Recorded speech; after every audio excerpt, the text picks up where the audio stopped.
It's kind of a dreary day, but every single time I go to film a Friday video, it's always dreary, so I'm just gonna continue. Today I'm not gonna do a hinge review. I think I wanted to talk about a concept today. And it's kind of like the one thing that I've done consistently over like the last 5 years that have really added up to like my life has been better, and I wanted to share that with you. So boiled down, basically the one thing that I changed was I stopped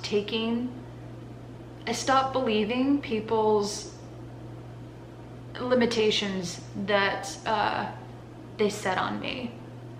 I feel like people don't mean to do this, and I feel like people are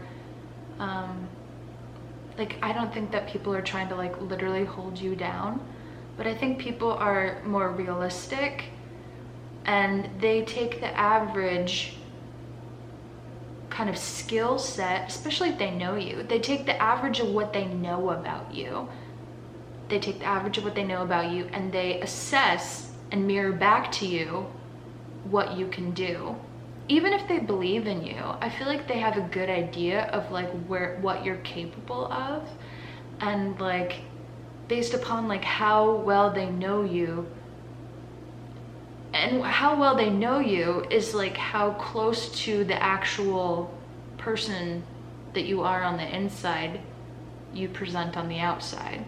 So like, for example, if you were totally different by yourself, but like you present in a specific way to everyone else, everybody else is going to have a skewed perception about who you are because you're not really showing them your true potential, right?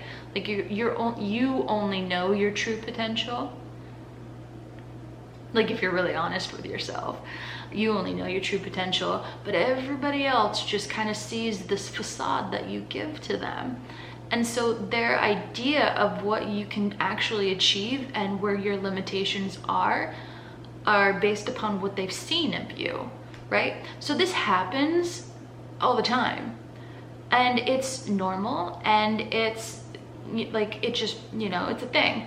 So like you have two different options with that. I feel you can accept everybody's idea of you as truth, or you can know that the limitations are different. So like, I didn't even understand that this kind of thing happened until I kind of sort of ran away from home. And I say that in kind of in a funny way. I didn't really run away from home. I just found myself at like 34 years old being for the first time away from everybody that I grew up around. So suddenly no one around me knew me. They didn't know my limitations. My next door neighbor has no idea who I even am, has no idea what I'm capable of. And so if I walked over there and I was like, hey dude, I'm gonna be an opera singer by next Wednesday, they could probably be like, well, that's not very likely, but maybe he thinks that I could sing really, really well. And so the potential is still there, right? He has an idea in his head that that's not probable, but he has no idea my skill level. And so it's not set in stone that that's not highly probable. There's still a possibility, so he's still gonna believe it a little bit. So he's not gonna mirror back to me like that I'm full of shit. That like he fully doesn't believe me. There's still some element of like, oh, okay, good for you, girl. Go sing some opera. So like, if I tried that line back home, I grew up in a place where pretty much everybody is mentally the same. Everybody's mentally the same because there's so many generation after generation of families that stayed in the same area. Very poor, very rural. Education is not that sought after. It's more like community based. You're supposed to be a good human when you live there. You're supposed to watch out for your neighbor. You're supposed to watch out for your fellow New Englander. You're supposed to watch out for people of your kind. And people of your kind share the mindset, the background. So like everybody kind of like is very homogenous and is very like we are one and one for all, because everybody's like each other and everybody kind of like has this mentality that you grow up and you kind of just accept the lot in life that you were given. And if you want crazy, wild things, you're kind of an outsider. So what I mean to say is, if I said to people back home, I want to be the opera singer, just like I would say it to my neighbor, I would get a different response. I think I would get a different response. Number one, because these people actually know, maybe like I've sang like drunken karaoke with them or something, and they're like, you sound nothing like an opera singer, Michelle. Like, far-fetched idea. And so they'd put a stop to that really quick. They'd be like, I don't think so. They'd like call me out on my BS. And they'd just be like, well, good luck with that, have fun. And they would like put no effort into like supporting that idea or supporting that stated goal that I told them, right? So the other thing is, people in my area that grew up all had kind of like similar aspirations for themselves, because that's what kept everybody similar. So like it's a little bit like if you think that you can do better than what everybody kind of like collectively averages out to do for themselves, like the aspirations, then like you're kind of like full of yourself. You're kind of like, you're not one and one for all anymore. Like you think that you're better than us, sort of thing. Outside ideas are not really tolerated that well. And you know why? It's because the resources are so scarce back home that it's like almost easier to share the resources than to like have this race to the bottom for these resources. And what I mean by resources is literally like the money that's available, the good jobs that are around. There's not a lot of good jobs. There's just a bunch of like whatever kind of jobs. And so if you have higher aspirations for a better job, then like you're suddenly competition for those people that are likely to get the better jobs. So it's like kind of like a weird thing that feeds itself. It's like everybody kind of aspires to like just barely above living in poverty. But like it's almost weird if you like have bigger aspirations. So, but it keeps you in this weird cycle because there's only a limited amount of resources, and everybody kind of like has decided to share them weirdly rather than fight for them by increasing their skills and letting the best man win. So in the city, it's not like that. Like in New York City, I feel like competition, everybody knows about competition.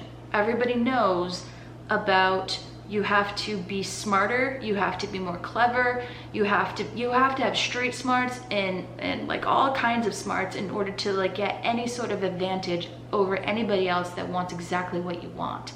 They know that. I think that that just comes from living in the city. But like where I'm from, it's like not like that. If you don't value that thing, then you don't have to fight to the bottom, the race to the bottom. So you just share things. Right? I don't know. It's different. I don't know how to explain it correctly, but it's just different. Competition is not the same, except and it like does something weird to your brain where I'm from, that like you're not supposed to have amazing aspirations for yourself. So yeah, they understand my skill set as far as like singing opera, but they also like don't believe that I should probably want to be an opera singer. Like they should probably think that I should just get like a whatever kind of job and just kind of like stay there until I die. They don't say that, but that's kind of like what they would support, because that path of life is very normal.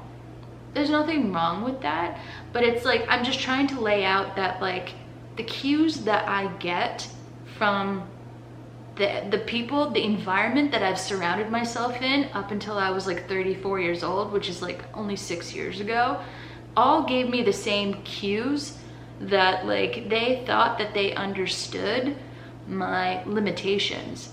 based upon what they understood about everybody else's limitations around there, what they thought was an acceptable form of aspiration, based upon where you grew up, and then based upon the skills that they knew about me. But when I went away and when I like lived by myself for the first time, I suddenly had the idea that I could be whoever I wanted, because nobody else knew that like I wasn't an opera singer. Like, I'm just using that as an example, but I think you can understand. I don't really want to be an opera singer. So if like I suddenly only had the limitations that I set out for myself, and that's like so freeing. It's like incredibly suffocating to be like kind of like a big thinker around a pool of people that are just kind of trudging through life and like kind of like fooling themselves, or not really fooling themselves, like fully believing that it's like the best that is gonna happen for them, and so just accept it. Like, I live for the idea that I can reach some sort of fulfillment in all the areas of life that I work on. I don't subscribe to the idea that just because I was born into something that I can't change that part about me if I don't like it. I do know that because I was born into some certain area, the way that I look, how much money I have access to, the resources, the education, all these things that get you further in life, faster or slower, open doors or close doors for you, make life harder or make life easier. I was born with a specific amount of keys that would open the door, all doors in life. Any path that I wanted, specific things about me that I was just born into, that I just lucked into, that's my unfair advantage, just because I was born into it. But I was also born with a lot of disadvantages and with blank keys, waiting for me to cut them, waiting for me to like understand that I had a new door that I wanted to walk through. So like basically what I'm trying to say is, back home, because the resources were so finite and everybody just collectively agreed, sort of kind of non-verbally, to just like share them in this weird way and not fight for them, it didn't allow for the sharpening of my skills on how to get what I wanted out of life. It was almost like you were born into the idea that you just accept blah. So when I was by myself for the first time, I didn't really want to believe the limitations that people kind of like non-verbally and then verbally told me. I'll get into like specific limitations that people have put on me, and then examples about like what I've done with that, whether or not I believe that limitation. But in general, I feel like people were very, very small-minded where I came from. And so like I just kind of like, as I grew up and I gained my skills to live in that environment. And it's not very cutthroat. It's more like I learned how to be a mediator. I learned how to not rock the boat. I learned how to get along with people. I learned how to make people like enjoy my company. I learned how to be a good people person and kind of almost to a fault, like be a people pleaser.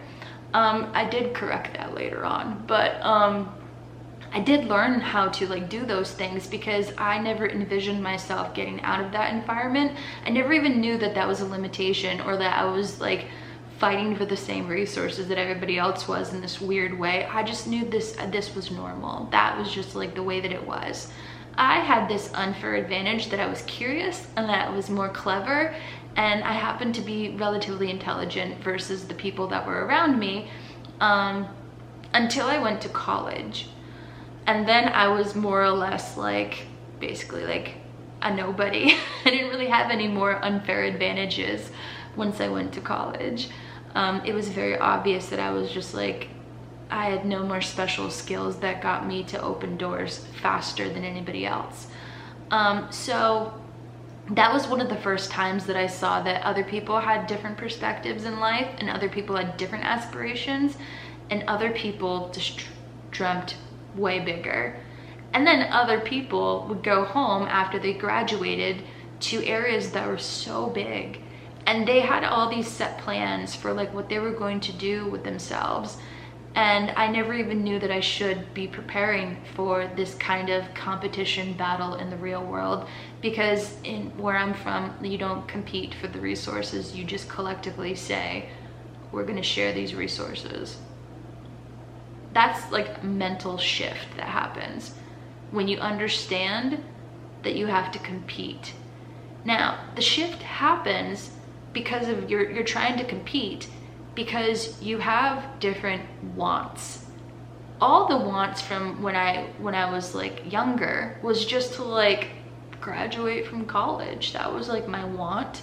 I never had bigger wants than that. That was like the epitome of my want. I think I've talked about this in a couple of other videos, but it's still true. It's still true that that's like, I never even understood that you could dream bigger.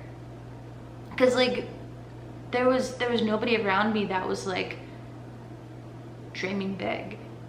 That's kind of like a weird thing to do back home. You kind of just are seen as you're really full of yourself if you do that. I think it's okay to like have a little bit more money than like your neighbor or something, but like if you have a lot more money, then it's seen as like you're no longer part of this. You're no longer part of us anymore. You know, you're unrelatable now, and everything is about being like relatable and like close-knit and community, and that's how everybody gets by. So I don't know, it was in college that I was like, oh, other people have different wants, other people have different needs, other people have like big dreams, and mine were just like whatever. And I was no longer like skilled enough to open the doors fast. So that was a weird time for me. But it was an even weirder time for me when I moved away when I was 34, and I found myself like with the freedom to reinvent myself if I wanted to. I did have the opportunity to kind of just like blank slate everything, and I could do that process, or I could believe everything that I'd been told and keep that as true. Like I had two options at that point. Never in my life had I seen the world so fresh start than when I did not have any more cues from the people that I'd grown up with, or had cues from the people that knew me. I even did like this weird experiment for like a month when I was like doing my thing in the desert, and I didn't talk to anybody for 30 days. Like I didn't get any outside cues, good or bad, from anybody for that long. And it was like this weird little experiment that I was doing to see if I needed validation. Like how did I need people? Do I need people? Do I need validation? Was I still happy? Was I not? Was I fulfilled? Like, how did other people interacting with me and giving me feedback? Because when you interact with people, people are like, oh, that's super cool what you're doing, or oh, like, I'm so sorry that happened, or you know what I mean? Like, they interact with you. They give you feedback on your life on a usual consistent basis. And if you're good at reading people, you can see if they're excited about what you're doing, and therefore, like, it makes you more excited about what you're doing, right? There's positive feedback or negative feedback all the time, or just kind of like neutral. So anyways, I didn't get any feedback from anybody, and that was like the time that I was like, I don't think I need outside validation in order to be happy, because here I am happy. You would think that you would like be really, really freaking sad not talking to another human for like that long, but like I didn't really care. I was just super excited about doing my goals, the goals that I picked for myself. Because when I went there, I had specific set goals that I, for the first time ever, decided that I wanted to spend all my time trying to achieve. it wasn't the goals that everybody else had from back home. It wasn't the goals that everybody else had that I learned about in college. It was like what I wanted to do with the holes that I saw in my skill set and my wants out of life. So I had to bridge the gap on like, how do I achieve these goals? I get more skills and I slowly close the gap between where I am now and what I need to be doing in order to achieve this goal. So I worked on a ton of different goals and I was just really happy. I was making progress for the first time on a lot of different areas of my life, and I was deciding for myself, and I didn't really need people to be supportive or change my mind, or like, I didn't really need people for that for whatever reason. I just didn't. And so I just kind of like thrived. And from there, I like worked on the goals. I achieved some of those goals, and I did those things for like 2 or 3 years. And that was when I first started to build the skill set, the mindset, and the personality, and like everything that I am right now that you see in front of you is because I decided to change a lot about my life for my own reasons. And I stopped listening to the limitations that people put on me, because I just cut out everybody. I'm pretty sure that you can adjust your idea of other people's limitations on you, and you can throw them out and you can do what you want with your own life without having to cut out people. But this was the way that I did it, and I didn't even mean to do that, but this is just kind of like the outcome of that. So I just wanted to talk about the process. But I do think that it's pretty healthy to keep people in your life. It's pretty healthy to because you need supporters, right? It's just easier to do with like a team of people that like believe in you, rather than like motivating yourself on your own. Even though I'm like internally strong or whatever, I benefit a lot currently in my life. More so, I flourish more when I have supporters that like support my big dreams. But it was important to get to the big dream stage like on my own by throwing everybody else, all their limitations away. And I only did that because I was away from them, and like I didn't really get any more social cues from anybody else really. I just kind of lived in a vacuum of, I have these goals, nobody can tell me no, I'm going to set out for these goals, and I'm going to see like in a scientific way like what happens. I can take cues from the world, like for dating. I can take cues from the world, and I can see if like my goal is realistic. Am I ready to date a super attractive dude that is super fit, that likes, intelligent, witty conversations, that would be a really good match for like a long-term partner? Am I the type of person that person would enjoy back? Could I be a long-term partner for that person? I think anybody can be like a short-term fun person for anybody, but what I'm talking about is it a good long-term match? Is it compatible long-term? So like, you kind of have to test this by going on dates and seeing what happens, right? Like if the person you were trying to target for like their long-term capabilities doesn't really like you, maybe you're not ready, or maybe you're just not compatible. I don't know. But like, that's how I would test certain things. I would test like certain financial things, like is my credit score high enough to get a car on my own now versus like when I first started. So I would like scientifically like test my development, and like I would say, do I have to do more work on this? Is it ready? Is everything ready for the goals that I have? Back home, nobody really told me that having a boyfriend that cheats on you for years is like a weird thing to do. Like nobody was like, you should want better for yourself. I think that's implied, but like it's sort of kind of accepted that if you have a boyfriend that is like, I don't know, just kind of like factually more hot than you are, who's like a better catch than you are, you kind of have to like hold on to them for like a long time, and like that's kind of like the best that you're gonna get. It's just seen as like, if you can get somebody that stands by you, that's sort of kind of like good enough. Stands by you is a loose term when they're a cheater, but you know what I mean. That doesn't break up with you, that doesn't leave you, that still stays around even though they kind of like, you know, do that. So where there's a lot of options, I think people don't tolerate that.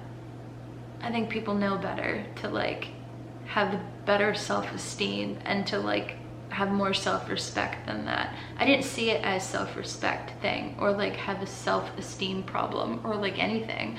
I just saw it as this is the best that I could get, and so just do everything that you should possibly do in order to like keep this, no matter if it's sinking or not. So when I decided to like make my goal of like, who am I working towards having in my life? Who would be the most, what are the traits of somebody? What are the physical attributions of somebody? What type of person do I want to be my long-term person? It was just different than what people from where I'm from kind of like told me that was acceptable. It was no longer acceptable to like have somebody do that to me. That was a hard no.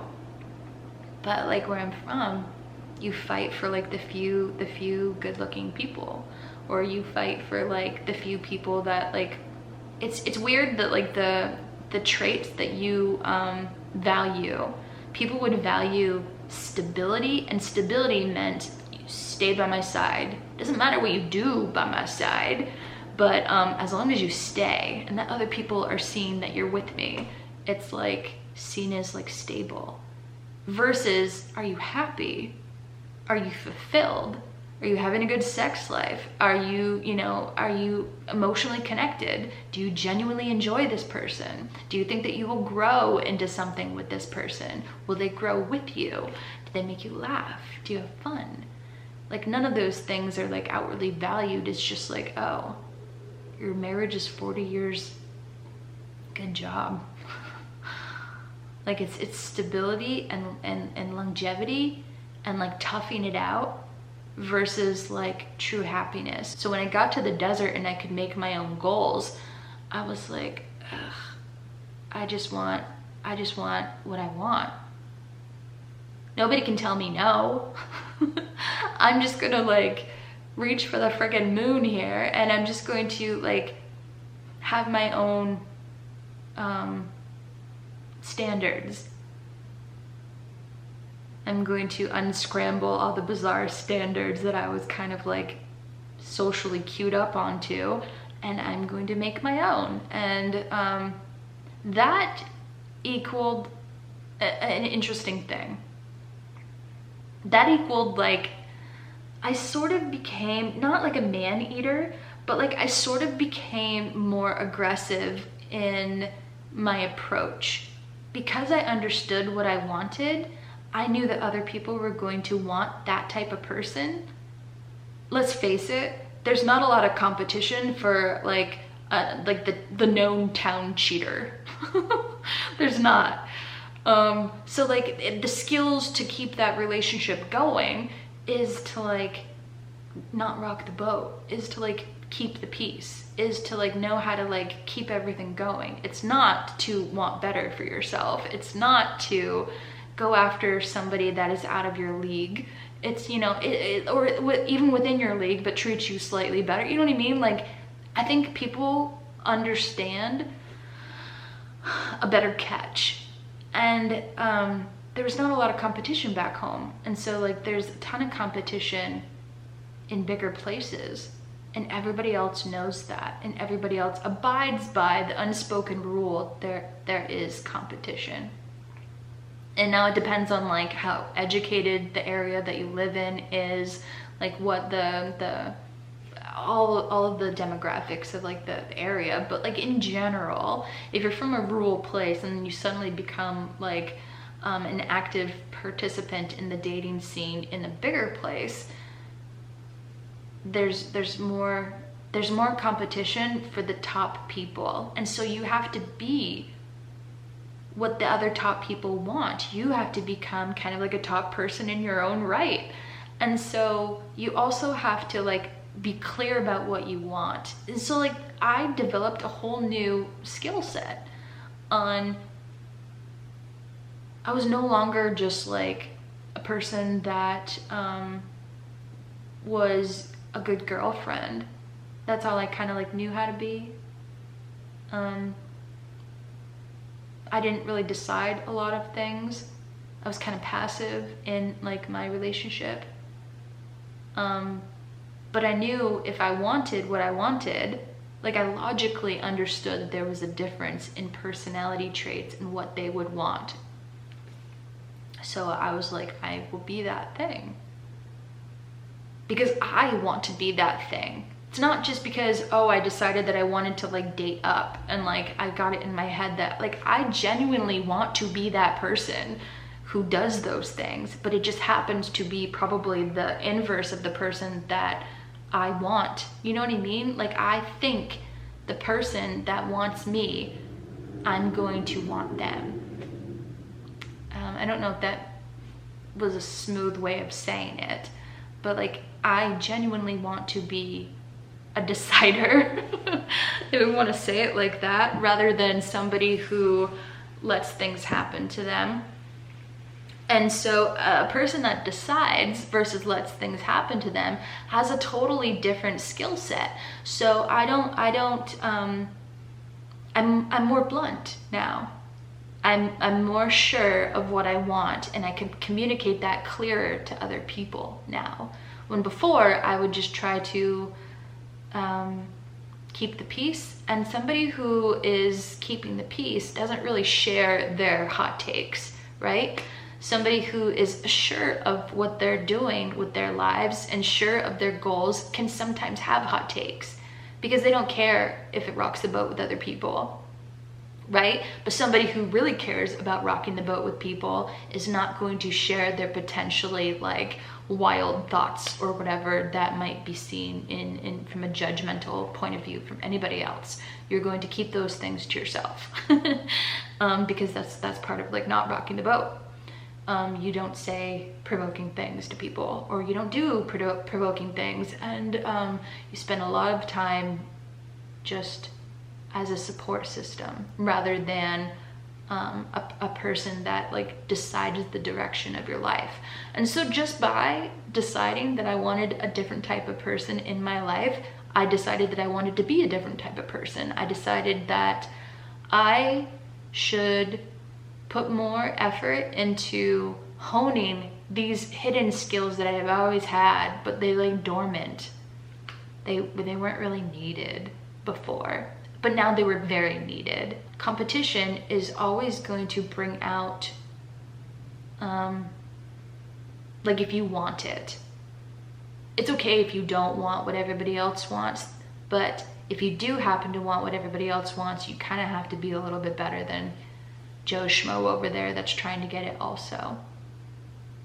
So anyways, I was trying to cut the keys that were previously blank so that they could open more doors. So back in the day when I was like at my height of being super unhappy before I left for the desert, I was 300 pounds. I didn't really have a direction of my life, and I only had a long-term kind of very unhappy relationship.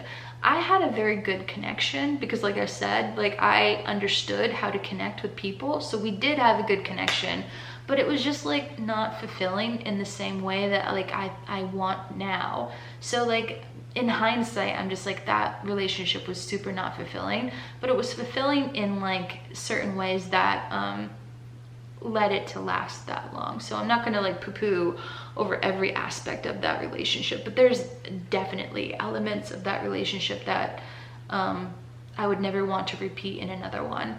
So anyways, I was told that I should just be happy with the boyfriend that I got, that I was super lucky. Nobody was going to love me because I was like 300 pounds. And I got to be 300 pounds, not because I wasn't happy with like myself and I had like bad self-esteem. I think I had good self-esteem, as funny as that might sound. So I think I had a good idea of like what I provided, but I like kept it hidden. I wasn't forceful about my value. I wasn't forceful that I provided more than what I was getting, right? Like, I had different skills. Like I just said, all of my skills were like to mask the fact that I was strong.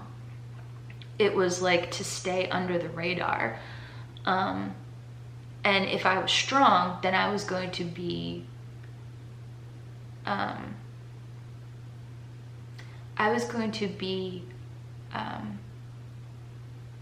competition. I was going to be a threat if I was strong. And like I didn't want to be a threat.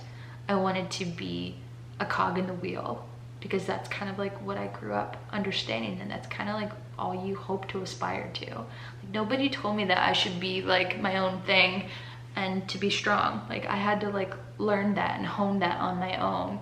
And that's kind of like important to understand, because you might be like listening to my babbly story about how I changed my life by this one simple thing of like rejecting people's ideas of what my limitations were. But it's like I taught myself this. It's not, I wasn't born with this master key. I created this master key myself because I wanted to. It's okay if you don't want to. But like if you do want to, and you grew up with disadvantages like I did, it's possible to change your life. You just got to rework a lot of the interwoven parts of your life. And I'm just trying to explain like the ways in which I did that.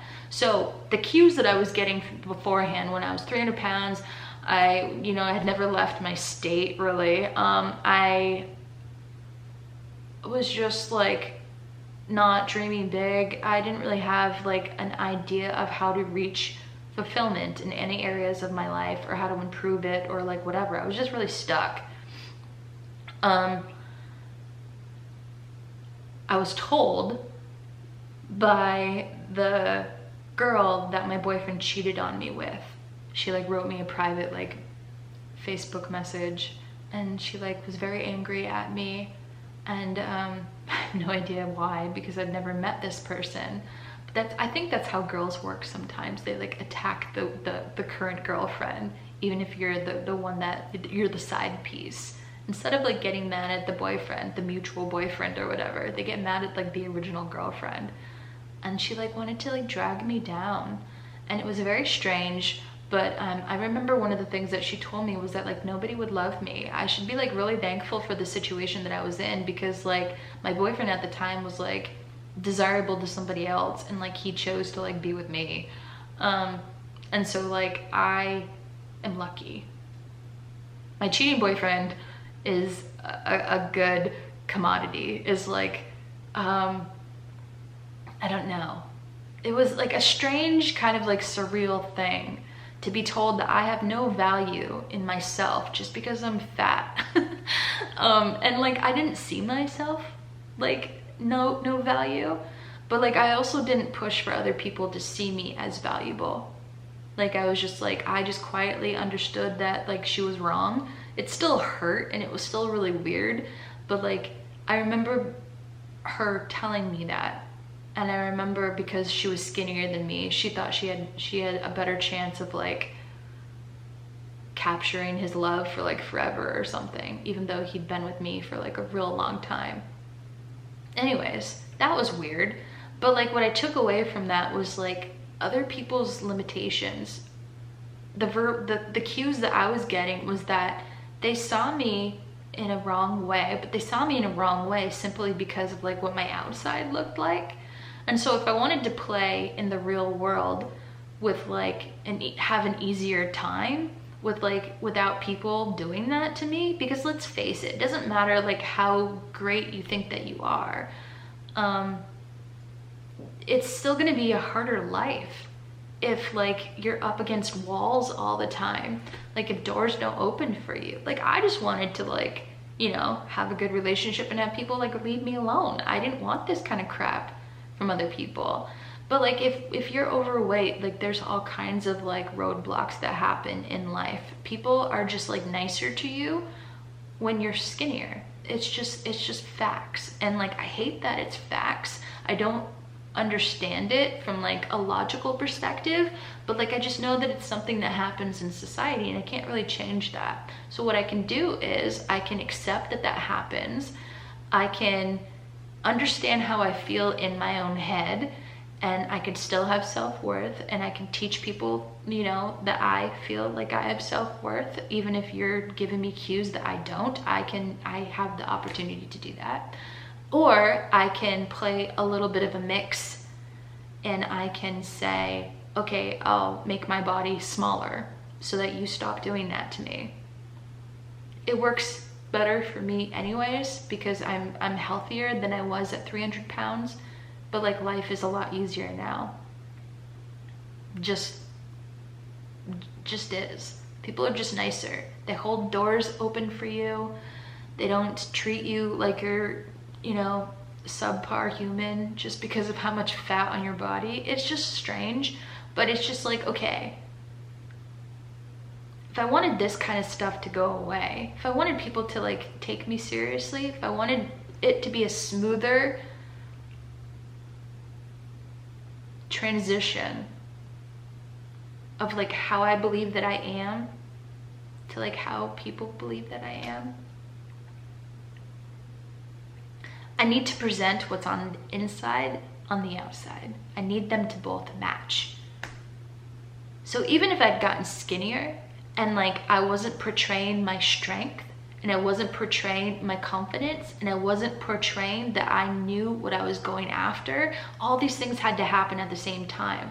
Like all these skills that I was working on, that I was like festering internally, and like I was learning how to present them externally to people, so they would stop fucking with me, or they would stop discrediting me, or they would just like, at least if they weren't gonna stop, they could at least like take a little bit more time to assess if they should do that or not, instead of like immediately just like decide that I was unworthy.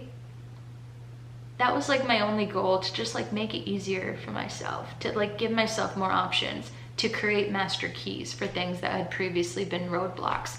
And so like I didn't want people to like think that I was valueless just because I was fat. I think that I'm a worthy person, honestly, with excess weight and with a little bit less excess weight.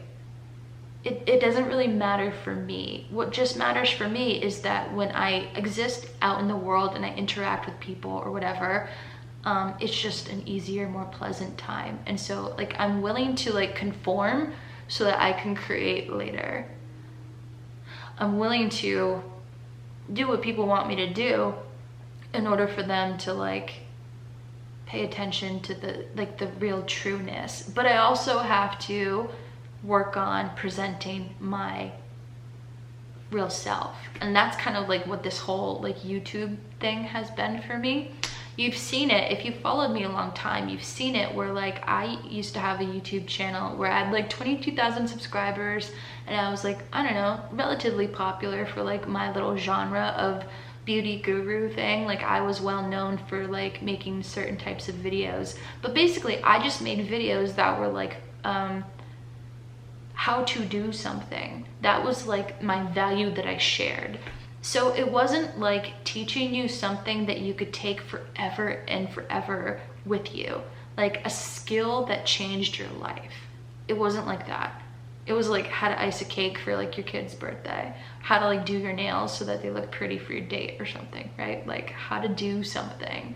So like I didn't even need to be all that skilled about it. I just needed to like keep creating, and eventually like something became successful. So like, it was funny that like I was providing what I found was like the least amount of value. Like, how-tos is not the same as like teaching somebody to like believe in themselves. But like, this is my most unpopular that I've ever been on YouTube, but I feel like it's the most authentic, and it's the path that like makes the most sense to me, as far as like, I wish I was taught what I know now a lot sooner, and like I would have had keys to open up doors a lot sooner. I would have been on my path to like fulfillment. I'm definitely not saying that my way of life is like the right way to like live, but like I just feel better creating content about how I've changed my life, and I felt that it's been positive. It's more difficult to make these types of videos. It takes a lot more like intelligence to like relay the message in a way that could be like digested by somebody, that it could possibly hit a certain thing with them, right? Like it's so much more difficult than like, hey, I have some talent and here's how to do some hair. I don't know, I feel like this video is like, it's not like how to believe in yourself, because like I always believed in myself. I just like believed other people's limitations of my belief in myself. And so like, this is what you have to do in order to like compete in like a bigger arena, rather than competing in the same small fish pool.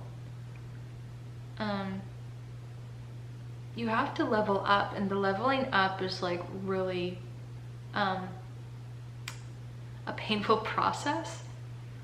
There's like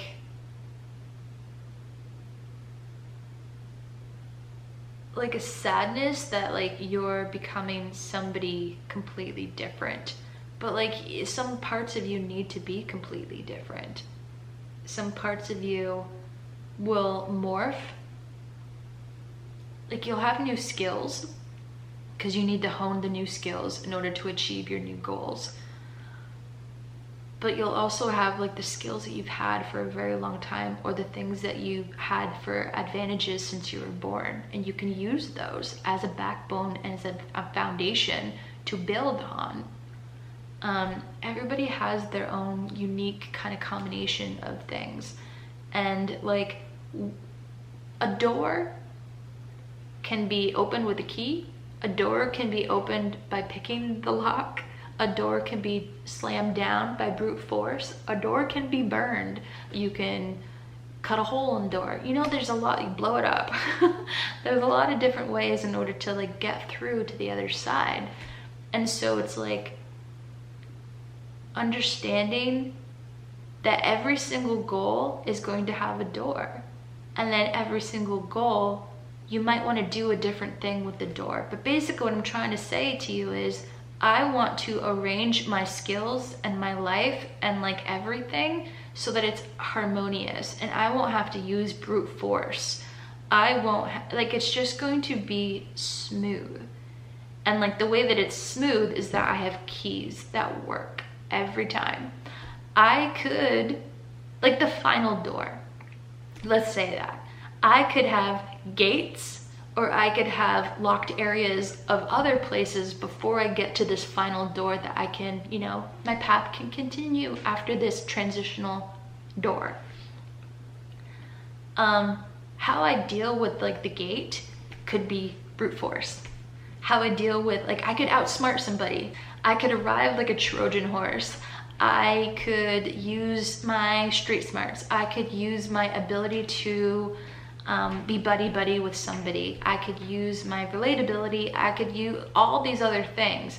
But at the end of the day, when I'm standing in front of that door, I want to be able to use my key. And that the key is like all of my skills combined that just allow it to like open. There's no resistance. So it's like understanding that I have to keep all of my skills. I can't just throw away one part of my life. I have to like keep it honed, and I have to keep it like fresh. But I have to be smart enough to know where like my deficits are, so I can like build upon new ones. And so like you've seen me build some new ones, and one of the ones that I've worked on for like 2 years with you right now is to like be genuine in front of people. Be genuine when it matters. Be genuine when I date. Be genuine, like the genuine person that I am. Show them that I am pissy. Show people that I am unlikable. Show them that I'm likable. All these different facets of myself. I feel like I need to show people that I'm vulnerable, but I need to show people that I'm strong. I need to show people multiple facets of who I am, because I understand multiple facets of who I am. And so the world needs to see that. And so like I've worked on that in different areas. I've worked on that by like the topics that I pick in these YouTube videos. I've worked on that like privately with my friends. I've worked on that, you know, I show people who I really am while I date, and that doesn't usually, you know, work out very well, but eventually it's going to be smooth. And eventually the learning curve on how to like present myself is going to be like easier. It's not going to rub so many people the wrong way once I just understand how to do it right. But it's like the practice. I only practiced how to be under the radar for so long. I only practiced how to be just like not a bump on the log, but like a person that like did not rock the boat. And when you rock the boat, interesting things happen. You like suddenly start getting attention from other boat rockers. You become buddy with those people, and they like respect you. New people who respect you could become like mentor people to you. And so like you level up mentally. And so it's always this like interesting thing. It's like once you decide to like put effort into an area of your life where you really want to achieve something beyond your average, there's all these roads of like uncomfortable, but like I feel honestly like eventually like I'm going to just have it be a smooth thing. I feel like everybody understands that like a really attractive person has a very privileged life. Like I'm talking about a privilege that you earned with like your master key making. Like that's the kind of like smoothness and like ease. You're not posturing anymore. It just is. It's just the way it is, and people can just see it. They see your beauty, or they see your worth. They see, like, they don't push back and like mirror something different back to you than how you believe you are. It's just smooth. I don't know how best to like describe it other than that. And that's what I mean by like the master key. It just feels smooth rather than you're using like tactics. It just is. And so like that is like one of the things that I'm trying to do, where it's just less resistance. People are more on board, but you have to be so strategic in like what you're doing in order to like have it be like that for you. And it's not magic, and it doesn't come easy. It's like a lot of work, especially if like you understand the starting point, where like you have a lot of blanks in your master set, blank keys. Hopefully that metaphor kind of like made this video more like interesting to like think about. So I spend a lot of time thinking about what it is I really want, because it all starts from there.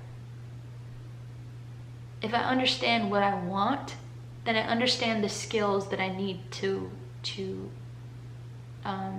fill in the gaps of what I already have as far as a skill set. It's like working backwards, but like working backwards from like something smooth, and then I have to like be all rough. I have to do all the training in order to like just make it muscle memory, basically. And like the muscle memory would be the equivalent of like it just working out in the real world perfectly smooth. People understand what I'm trying to do. People understand what I'm trying to present. And it's not like I'm even trying to present anymore. It just is. I don't know if that's like too like abstract, but like in my mind, it's just very smooth eventually. You will become one with like all of your actions. You will become one with like what you're trying to portray. You will become one because you will achieve it. It'll just like, things will just happen because you worked towards this thing. All of your goals and all of your skills and everything just kind of lined up, and you get what you want, and therefore you get fulfillment because you reached the things that you actually had goals for. It's not aimless, it's not lost. It's like fulfillment for the journey along the way. Like, it's just like so many areas of built-in like excitement about how to be alive. And that's kind of like how I approach life. So everything is like broken down to me in terms of like, how do I get what I want? But it starts from like wanting what you want, not what people have told you to want.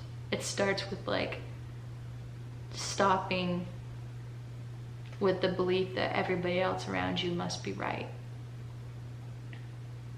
It's okay if you have crazy ideas, and it's okay if you have crazy big goals, and it's okay if you don't achieve those.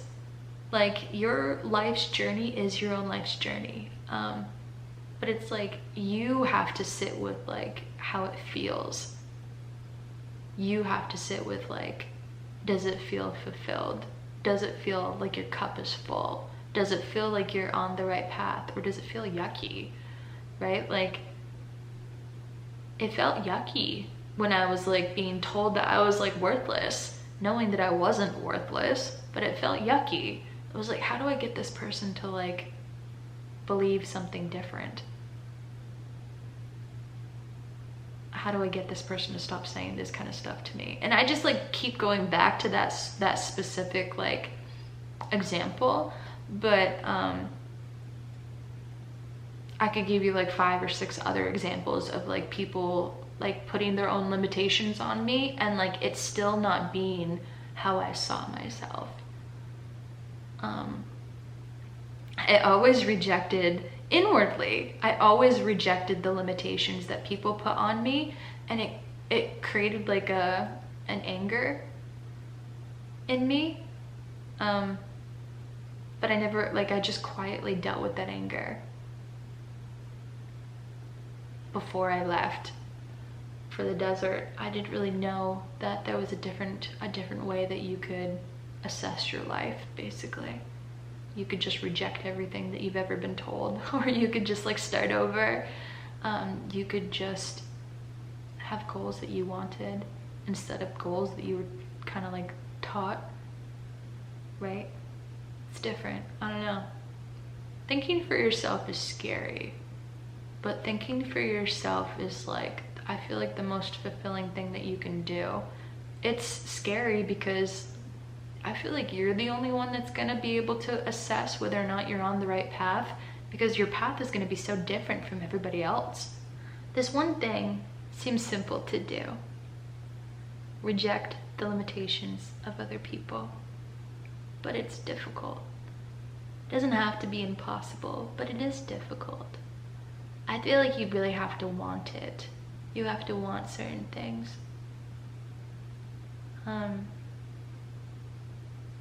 So I feel like that's why I took the time to like, if you want it, this is how I'm kind of going about it. I don't even know if I'm doing it in a great way, but this, I am reaching some sort of smoothness in some areas of my life that I never had smoothness before. It was very frictiony in a bad way. So I feel like I am doing something right. When I go to bed at night, I feel fulfilled by what I'm choosing to do with my time on earth. And people can't take that away from me. I might not know like what I'm doing like career wise, because like my financial situation is like, you know, strange right now, but that doesn't really define my fulfillment of life. It's part of it, but it's not the part of it that like defines it totally. So like what I'm trying to say is all these little things that I've tried to work on for like the last 4 or 5 years, it like is like a part of the whole. And the goal is to like get all these parts of the whole to be as smooth as possible. It's gonna be a never-ending thing. It's gonna be like a lifelong thing. And it should be a lifelong thing.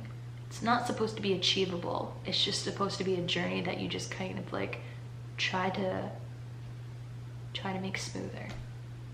Try to make it feel better. So, I don't know if that like helped or hurt. To me, it feels monumental to understand this. To me, it feels like comforting to understand this about like human existence, or at least about my human existence. Like this is like fulfillment and happiness, and like everything is achievable if I just stay true to myself. And the way that I stayed true to myself is I began to think for myself.